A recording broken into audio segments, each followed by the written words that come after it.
You're literally stupid if you don't take me up on this. There's no risk. If you're going into something and you have no experience, it's a cheat code. If you want to learn how to sell or to market things, you don't buy any courses from the gurus and the marketers, but reverse engineer how they're doing it. If it's working for a reason. Don't be afraid or ashamed to copy. Frank Kern is the OG internet marketer. He thinks, what if I start selling pet training manuals on the internet? That's where he made his first millions, 300,000 for $47 a piece, 14 mil, give or take. Okay, let's start off with a question. I've got a fill in the blank question for you, Nick. All right. I'm pretty sure I know how you're going to answer this, but we'll see. Okay.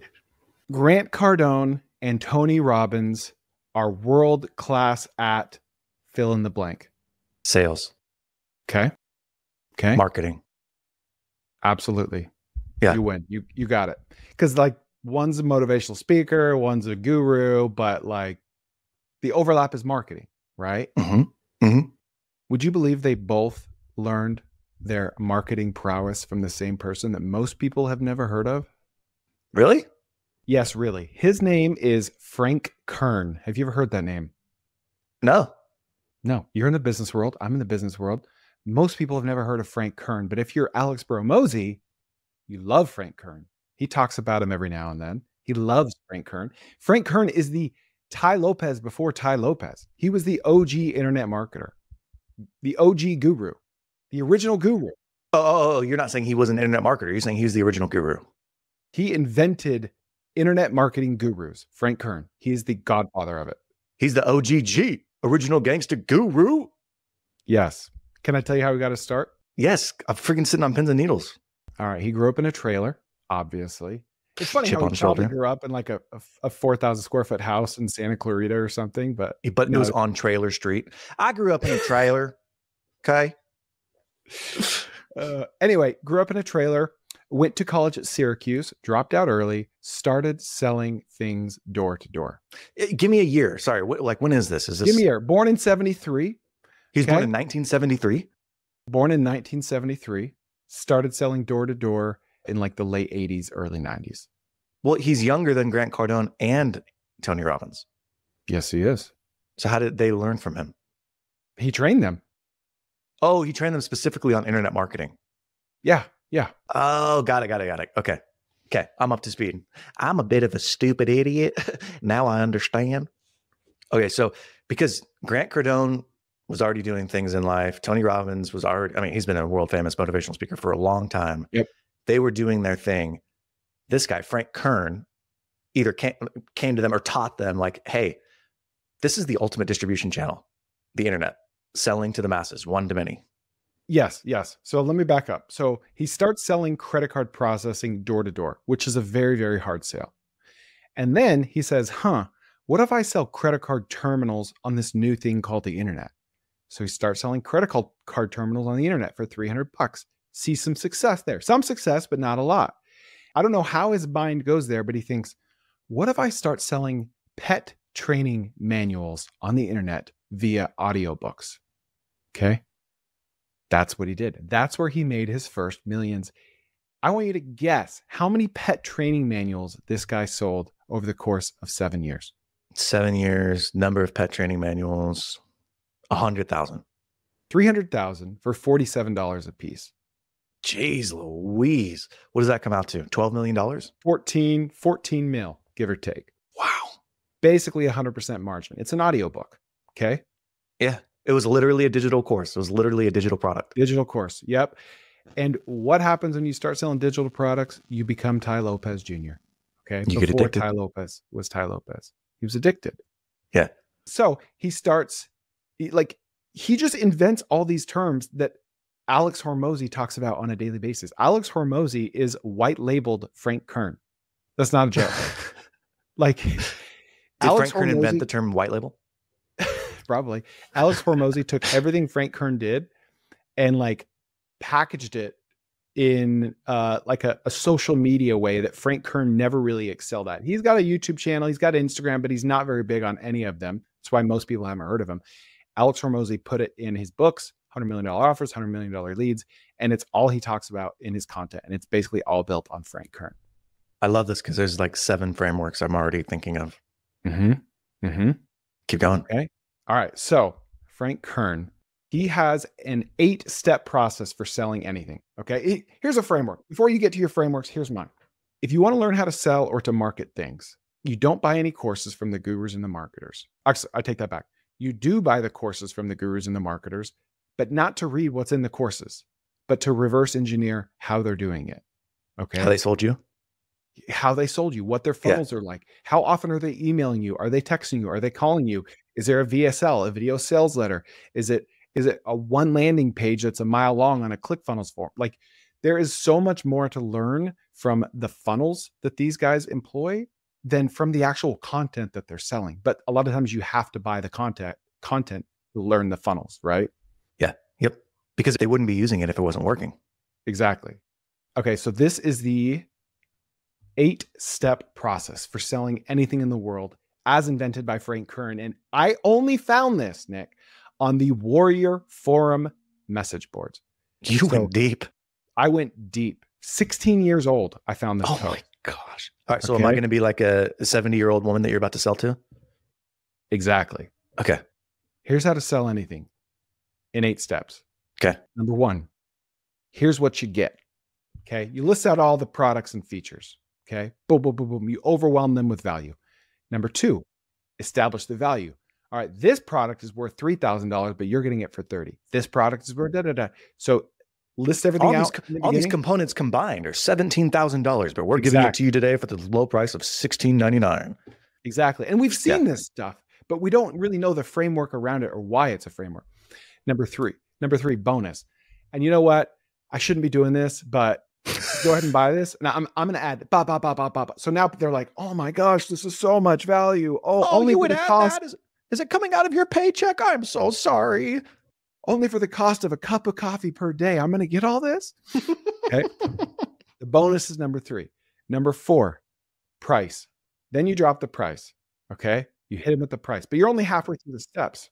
You anchor them with a high price. And then by number 4, you're already dropping the price. Yeah. Because when you hit the value, it's like, oh my gosh, this is $25,000 worth of value. Like, he's probably going to give me a discount and sell it to me for $20,000, right? Like, I guess that's a good deal for me. $20,000. Oh, geez. Okay. And then you hit him with the price and you're like, it's only $4,997, $5,000. That's it. Not 20, not 25, only 5,000. Automatically, they're like, oh, geez, that's a big value, but you're not done. You're only halfway through the steps here. Number 5, you got to trivialize the price. This is a Frank Kern quote, an FKQ. Okay. Trivialize it, which is like, listen, really, if you divide that out and amortize it over 30 years, like a mortgage, that's only like the cost of a cup of coffee per day, right? That's nothing. Really, $5,000 is nothing, because how much is tuition at a top tier university, right? $5,000 a semester, bare bones, right? Then you add the guarantee. And you know what? I shouldn't be doing this, but full money back guarantee. You're literally stupid if you don't take me up on this. There's no risk. There's no risk. And I'm glad I just said risk, because that's number 7, risk reversal. Honestly, think of a used car salesman. Honestly, if I sell you this Camry for $9,800, I'm kind of worried about my job. Honestly, my manager is not going to be happy about this, because he told me out the door, never sell this Camry for under $12,000, and you're going to get for $9,800. So really, I'm kind of changed my mind. Honestly, this is a big risk for me, right? You turn it around. I'm feeling like I want to buy now. Wait, what are we talking about? Wait, I don't want you to get fired. I don't want you to get fired, but I want to get a good deal for myself. This is such a good deal. Risk reversal. That's number 7. That's at the end. Okay. Almost at the end. Number 8. This is the most important. Scarcity. You have to have scarcity. And I went to Perplexity and I dug deep on every time that Frank Kern has put an offer out there with scarcity. And I saw a current modern day example of it. Okay. So 13 years ago, in the same Warrior Forum, which is a message board for degenerate internet marketers. Okay. 13 years ago, there was this viral message board post of this angry guy saying, Frank Kern just released his new course, but what the heck? The order page was only open for 15 minutes and then he closed it. Did he actually sell out, or is this yada, yada, yada? And then like everyone was arguing, saying like, It doesn't matter. It's genius. We're all arguing about it and talking about it because his order page was only open for 15 minutes. He only let people buy it for 15 minutes. He might have sold 4. He might have sold 4,000. We don't know. But he was doing that 13 years ago, and he's doing that today. And I'll give you an example in a minute. So you think there's something to it, right? Scarcity. You got to have scarcity. Why would you not have scarcity when selling anything, Nick? Give me a good reason. I'll listen. I mean, it's FOMO. FOMO, scarcity. Yeah. We don't do it. You have to instill some sense of urgency. Why now, right? Because we may think it's the best offer. We may see all the benefits. We may know it may actually help us. But if we don't have a motivation to do it now, we'll put it off or we'll forget about it or, something will happen in the intervening time period. So you have to build in a mentality of urgency, and scarcity does that. Yeah. I mean, look at like conferences. Conferences sell half of their tickets the day leading up to their event, but they start selling tickets a year in advance, 6 months in advance. There's no scarcity. There's no sense of urgency. I had his name Spencer on my podcast. He does music festivals, lantern festivals. What's your podcast called? Nickonomics. The podcast exploring businesses. Anyways, so on my podcast, you only allow 10 downloads per episode, right? So yeah, honestly, that actually might be that's a really cool idea we should think about. Just like a way to start something in a podcast or social media. It's like Snapchat is scarcity, right? Like I can only see it once and it disappears. That's just a whole framework. Apply scarcity to anything. Scarcity as a service, right? I don't want to rabbit hole. You could be a scarcity consultant, Nick. And I only take 2 clients. Yeah, I sell a SaaS product. What's SaaS? A scarcity as a service. Killer multiples. Anyways, he was saying they had, I think, 200,000 people that attended their events last year. And then 50% of their tickets they sell in the last week. And they do it on purpose. So you can buy for a year, but they wait till the last week because they know that if somebody goes to buy, they're going to be okay paying a higher price because they're like, yeah, I could have bought this ticket a year ago, but I didn't know a year ago. So of course it's triple the price now. Yeah, it makes sense. Like in your mind, you're already justifying it. And like it's part of their strategy. So yeah, you have to have scarcity in any model that you're offering. Yeah. But we don't do it. Like we all know this, but we break our own rules all the time. Here's a couple of, I guess, tactics that I saw in those. Anchoring. So like he anchors you in a couple of like the price. Oh, that's a lot of money. Then he brings you down, right? Or he anchors you. Explain from a negotiations perspective what anchoring is. Oh, thank you. It's a great question, Chris. So if I'm negotiating with you, Chris, so scripted, and I want to buy your house, and you think your house is worth $1 million, and I think your house is worth probably $1 million. I know that there's going to be some back and forth. If I offer you $1 million, you're going to say, oh, that's the floor. I bet I could get more. And you're going to come back and we're going to go back and forth and we'll probably settle at like 1.2 million or something like that. Even though we both went into the negotiation thinking the house is worth $1 million. So what I'll do is I'll anchor you. I'll come in with a very lowball offer. I'll say $500,000. And what that does is it reframes in your mind, not only the value of your house, but my perspective as a buyer. All of a sudden it goes from, oh, this guy has a lot more money to, oh, he's only offering $500,000. I guess if I move him up to $900,000, I just almost doubled his offer, right? Or even if you get $1 million, it's like, oh, well, I started at 500, but I got up to $1 million. So there's a psychological effect on the part of the buyer who's like, oh, I got to win here. It just starts the negotiations at a much better place because you know there's going to be this back and forth haggling.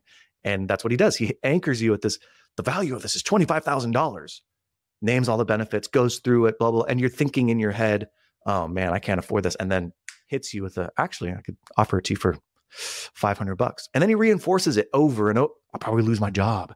Oh, I don't know. Like the reverse risk, tons of emotional manipulation. I'm probably going to lose my job for this, but I think I can get this. Do that. I think I can get this figured out. The guarantee, man, you're creating a no risk scenario for people.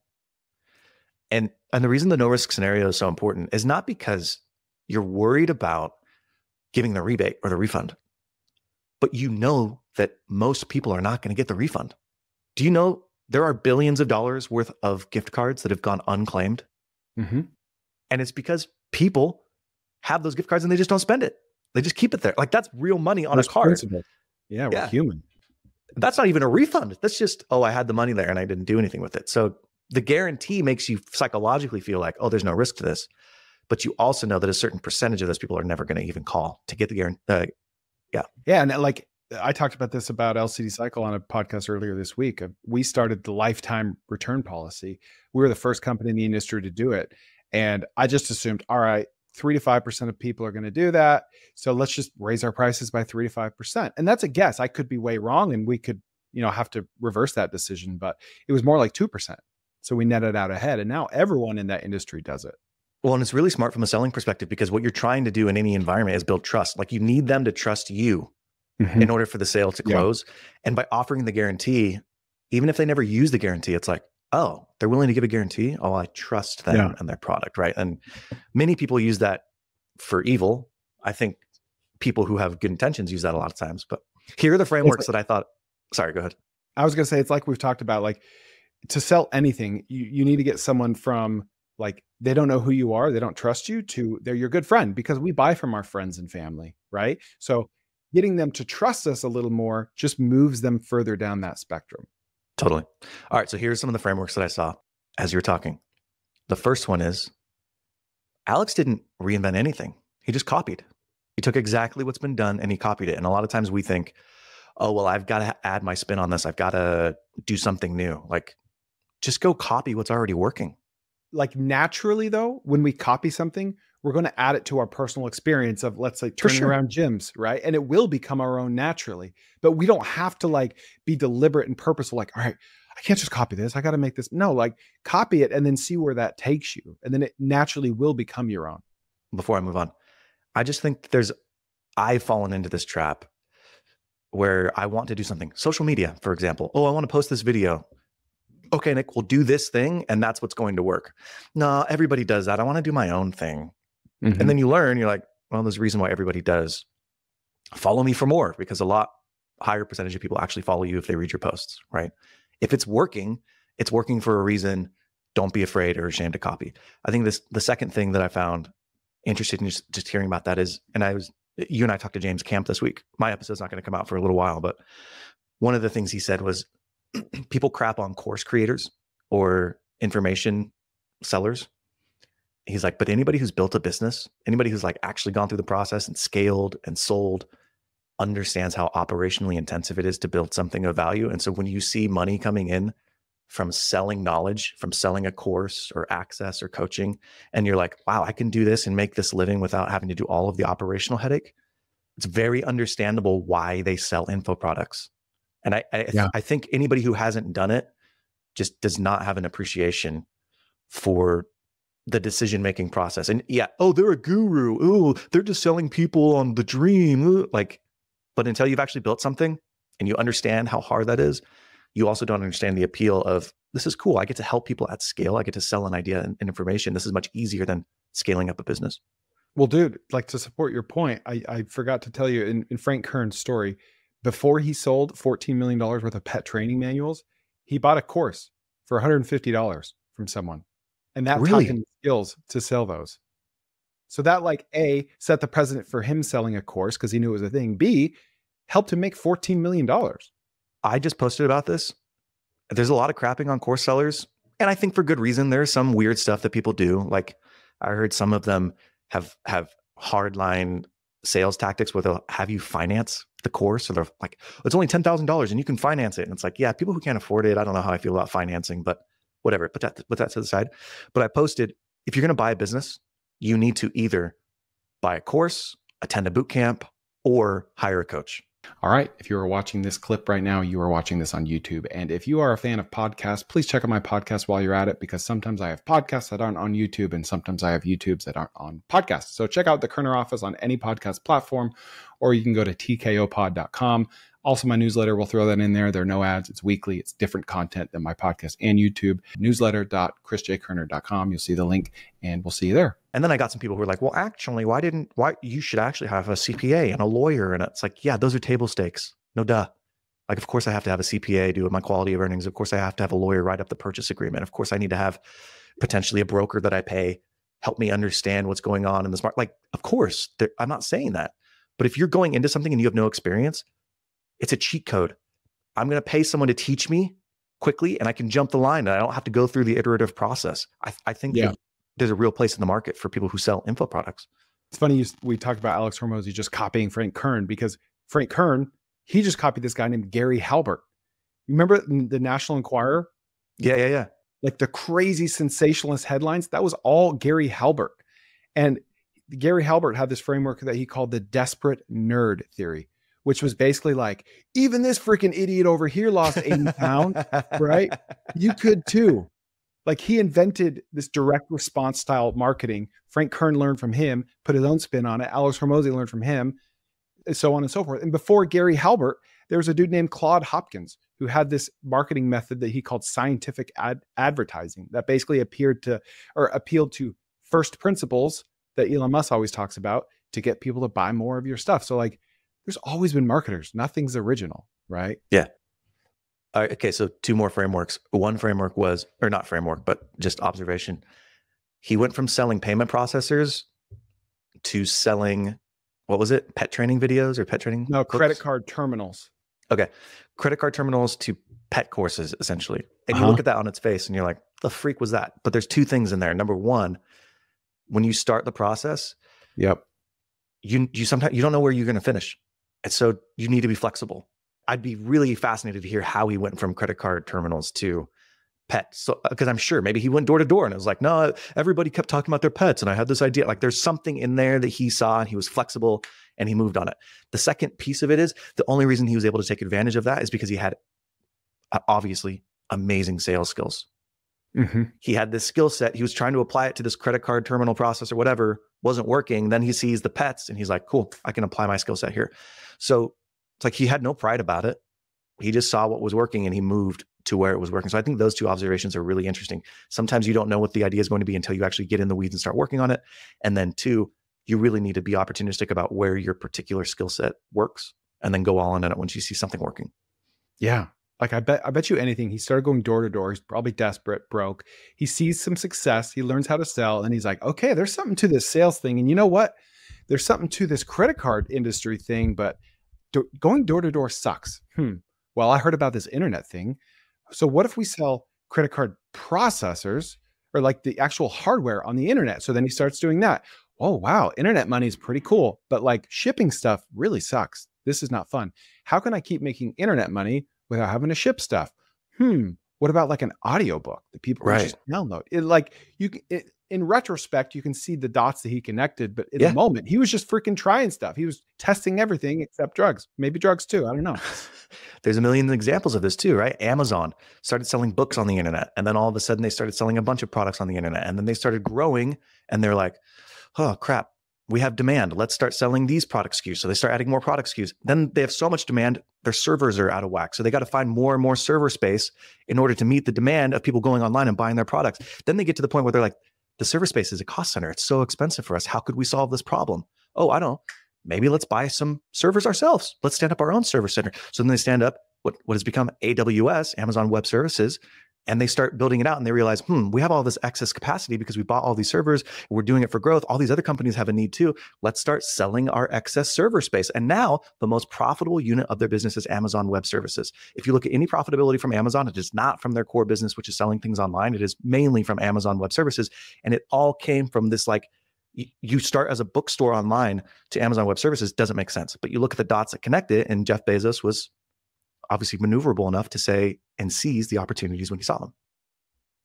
Exactly. Dude, the whole reason I found out, or I dug deep on Frank Kern, is because we were supposed to bring an AI idea to this episode, right? Mm-hmm. And so I start looking. We've talked about High Level a few times. They have these award ceremonies every year called the SaaSpreneur Awards. And they have the silver, gold, and platinum award. Silver award means you have over 100 SaaS customers on their platform. Gold is 500, platinum is 1,000. So if anyone listening to this Googles SaaSpreneur Award, Go High Level, you'll see this list. They're awarding these to affiliate marketers? Their customers that are white labeling High Level to build businesses. Yeah. Okay. Got it. And so if I'm like looking for ideas, I'll go to this website and look at who won all the awards for 2024. And I know I can reverse engineer what their MRR is because I know how many customers they have and I can see on their website what they're charging. Okay. So I was doing this, and one of the I gold freaking love that. awards, it's amazing. One of the gold award winners was called Rainmaker AI. So I go to this website, and I had no idea what it was or who was behind Rainmaker AI or what it even did. So I go to this website, and it's rainmakerai.com. And it says Rainmaker. This is the whole website. There's nothing you can click on. Rainmaker AI has done the unthinkable. All caps. What? Tell me more. Dear friend. And like, that's copywriting, right? Copywriting is get the person to the next sentence. Do whatever you can, just get them to the next sentence. Okay. So Rainmaker AI has done the unthinkable. Well, I have to keep reading because what did they do? Right. What? I can't even think of it. Yeah. So it says, we have stopped accepting new customers. Okay. Why would I keep reading? I want to know why. Okay. All right. The reason why is we already have a lot of existing customers who pay us every month. Oh, geez. Why do you have so many customers? That sounds nice. How can I have a lot of customers? To quote Grease, tell me more, tell me more. They are awesome, and we really like them a lot. Also, notice this is very much Donald Trump language, and people have studied this. He speaks at like a 3rd or 4th grade reading level, and that's what's the website? Rainmakerai.com. Rainmakerai.com. Let me reread this for you. Okay. Dear friend, we've stopped accepting new customers. The reason why is we already have a lot of customers, the best customers who pay us every month. They're awesome. We like them a lot. They're the best. They just called me yesterday. They said, hey, listen here, AI Rainmaker, you're the best customer we've ever had. And I said, that's true. A lot of people. A lot of people. I'm getting a lot of people who are coming to me. They're sending me their worst customers. I don't want those customers. I want the best. All right, sorry, keep going. He's a marketer. Dude, he's the freaking best. He is so, I love him or hate him. That guy is a savant when it comes to marketing. He's a marketer. Yeah, and people. Anyway, so he's using a 3rd grade reading level. They are awesome, and we really like them a lot. Like my 8-year-old would write that sentence. Okay? So true. So it's like on the base level, wow, this guy's an idiot. He doesn't know how to write. On the, go a little deeper, this guy's a genius because he's writing like an idiot. Okay? Yep. So next line. So we're putting 100% of our focus on creating the best experience possible for them. When we're ready to take on customers, you'll know. Thanks for stopping by. So I'm like, what is going on here? Who doesn't? And my first thought was, all right, so they went out of business. Got it. Okay. And then I keep diving in, Rainmaker, and it's like, oh, this is Frank Kern's company. This is like his go high level, white labeled CRM business dashboard that he's selling to people that buy his course only. So he doesn't need a landing page because he's pushing this to people on his email list through a different URL. It's scarcity. It's more scarcity. And when they get it and they click on it, they're like, oh, what is this? Click. We're not accepting new customers. Oh, wow. Frank's letting me. Now I want it. Oh, Holy yeah. I'm crap. special. This software is only being accepted by people he invites, and he invited me. Oh my gosh. All right. I guess I'll do it. I guess I'll give him a lot more of my grandma's life savings. That's incredible. How much money is that one doing? You reverse engineered it. How much money are they doing? I don't know what he's charging for it because I'm not in his community, but he has 500 to 1,000 customers, and a lot of people are selling this same thing, right? And they usually cost between 200 and 400 a month. So to the end user or to go high level? No, they pay go high level a tiny fraction of that to the end user. Okay, so let's just say 400 for math's sake. So 400 times how many users in his community? Let's say 500. So is that 200,000 a month? 20,000 a month? And it's white labeled. 200,000. It's $200,000 a month. His go high level bill is maybe a couple $1,000s, like with all those sub accounts. Jeez Louise, dude. It's all customer acquisition. Yeah. Dude, we've talked about this before. When a venture company goes and raises money and they raise it it's a $50 billion valuation and they raised $100 million. Do you know where 50 cents of every dollar goes? It goes to Facebook and it goes to Google to acquire customers. That's not an opinion. That is a fact because the majority of those dollars are spent getting their name out there and acquiring customers. So if you can understand sales and marketing, and you build a distribution through social media or this, Frank has figured out how to leverage the internet. The most expensive part of your business, which is the customer acquisition cost, all of a sudden becomes the biggest profit center of your business because you figured out a way to do it better than 99% of people. And that's why Alex Hormozi is successful. This Frank Kern is successful. That's why these course creators are successful. Like marketing and sales, I used to crap on and not think that it was important. It's as important, if not more important, than any other aspect of the business. I don't care how cool your product is or how good your operations are. If you don't know how to market and sell, you're done. You have no business. Where do you think the other 50% is going? Okay, I'll tell you. Overhead and salaries, salaries to coders and developers, which AI can basically do now and is growing by leaps and bounds every day. Therefore, the marketers are about to have their heyday again. So marketing is more important than ever. Attention is more important than ever because AI is taking all those binary tasks like code and democratizing it. So on that note, I've been thinking a lot about AI since our last conversation, because our last episode was just all AI ideas, which was fun. It was awesome. And it just got me thinking, I'm like, we have a lot of these types of ideas. Let's keep talking about them. I have a framework that I've been thinking about. I want to talk it through with you and see what you think. I think there's two possible investment strategies when it comes to artificial intelligence. I think the first strategy is a cigarette butt strategy. Have you heard of this? I don't think so. Okay. So the cigarette butt investing philosophy strategy is what Warren Buffett started his investment career at, where you're just trying to extract as much value as possible out of something that has lost a ton of value and is probably going to continue to lose value. I think, I'm blanking on his name. Warren Buffett was a pupil of a famous investor. And at Columbia University, Warren Buffett offered to work for him for free. And the famous investor was like, it's too expensive because he knew how much it would cost. But this was his strategy, the cigarette butt strategy, where they would see declining businesses and they'd buy into them. So some examples of this would be like Philip Morris. Well, around the world, smoking cigarettes. Literal cigarette butt strategy. Yeah. These types of products are consistently decreasing in their total volume because people are getting healthier and they're focusing on healthier things. However, the business is still exceptionally profitable. And so for the next 50 years, it's still going to make really good money, but it's a shrinking market over time. Warren's first investment wasn't an investment butt type of a business. It was called Berkshire Hathaway. Berkshire Hathaway was it was a textile company, and the textile company was declining year over year over year.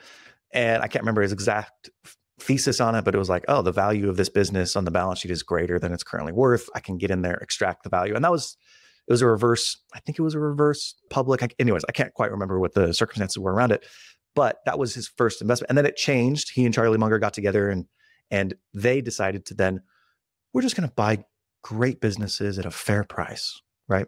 And that to me is the investment strategy number two. I thought Andrew Wilkinson invented that, Nick.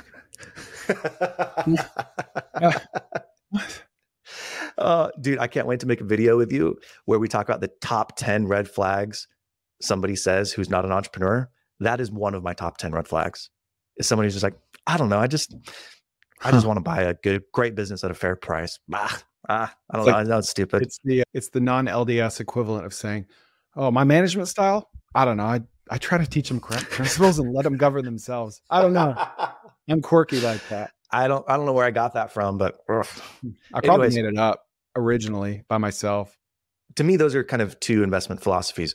One is I'm going to extract as much value as I can, knowing that there's a finite shelf life on this because there's still value there, but people are fleeing it because it's not as long-term. Or I'm going to buy a great sustainable business with a moat, sticky customers, all of these other parameters. And I'm going to invest in that over time because it's a great business. So I'm applying. And what's the other? What's the corollary? Let's just say long-term. Okay. Yeah. So I think that applies to AI. I think that a lot of businesses that we talk about are cigarette butt businesses. Oh, we could implement this AI process to do X, Y, and Z. Like we're accelerating the transition to artificial intelligence.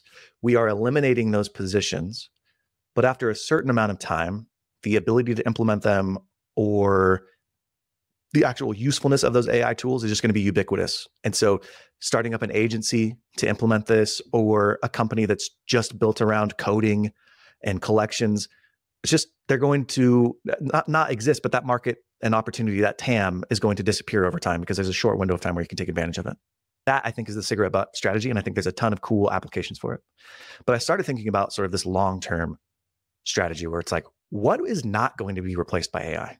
What are the things that are going to, even with AI, probably become even more important? And so that's the investment philosophy. What do you think of the way I'm thinking about it? Yeah, I'm totally with you. And there's a million things we could say right now. Okay. So from there, I took it a step further. Do you remember in the 90s when we watched cable? I still do when I go to hotels. Okay. When you turn it on, you're at the mercy of whoever the cable provider is and their programming.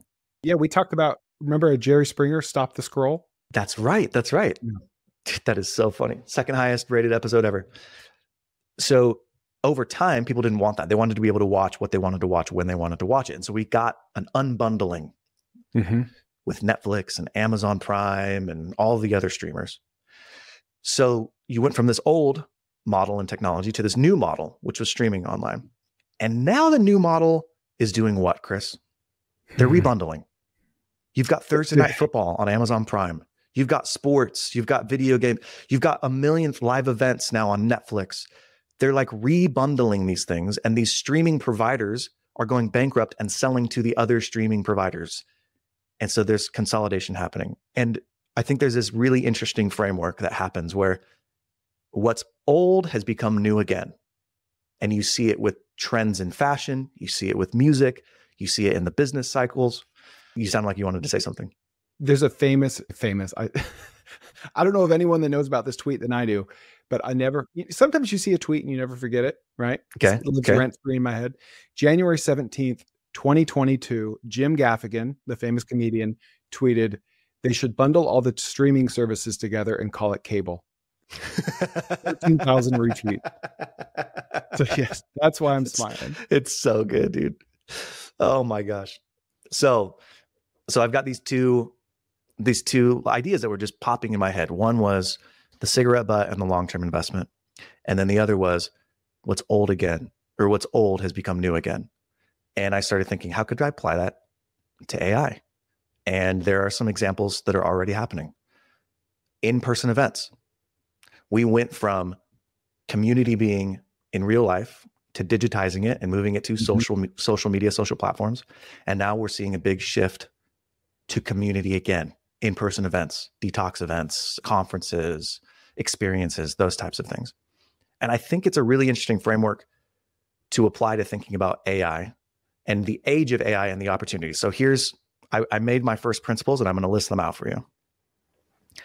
I think prioritizing human interaction. So businesses that prioritize human interaction, healthcare, gyms, fitness, conferences, focus on fundamental human needs, healthcare, food, purpose, religion, scale your authenticity. So it has to feel like a human. Have you noticed on social media when you read posts now? Like I've written some posts recently that are freaking bangers. Amazing hook, amazing post. Here are the top 10 reasons why you should start a franchise today, making $4 million a year. Like 2 years ago, that would have been a banger post and amazing. But now people are seeing it and it's like, it's too good. It's too good of a post. Oh, did AI write that? Too curated. Yeah. It's too curated. Even though you didn't use AI to write it, it's too good. So like people are self-selecting to things that are authentic. So my 12-year-old daughter would call this being a tryhard or a pick-me. That's what they call it, being a pick-me. Also, shout out to my daughter. Her and her friend made this at a farmer's market. Elise, shout out. Shout out. And then the last two. So leveraging the human nature. So like, I think face-to-face interaction, just aspects of human nature that persist over time and independent of technology. So a physical hug, a handshake, meeting in person, those types of things. That's like my framework that I've created that I want to start thinking about more. And when we talk about AI ideas, it's not just going to be, hey, what's the thing we can automate to get us faster to the implementation of AI? It's also hey, what's the business that's going to be sticking around even after AI has taken over and we have way more free time than we know what to do? What are things that people are still going to want? And how could you create a business around that? I just find it so fascinating how the pie just keeps growing. Like we've been expecting automation, technology, AI to take all of our jobs for years now. And the opposite is happening, right? Just look at people that want to start businesses, the aspiring business owner. How many of them from over the next 5 years are going to go start a tree trimming business versus an AI app, right? Right. Like anything home services is going to be, it's already a huge opportunity. It was a huge opportunity 5 years ago, 10 years ago. It's going to be even more so of an opportunity because all the attention is going to AI, going to the internet and technology more than it ever has been. So it's just a bigger pie. It's a rising tide, right? I'm 1,000% with you. We're all going to benefit more. That's it for today, folks. Part 2 is a week from today on HoldCo Bros. I'm not exaggerating. Part 2 of this episode is one of the best we've ever recorded. All AI ideas, super high energy. I got a headache. So come back a week from today to hear that.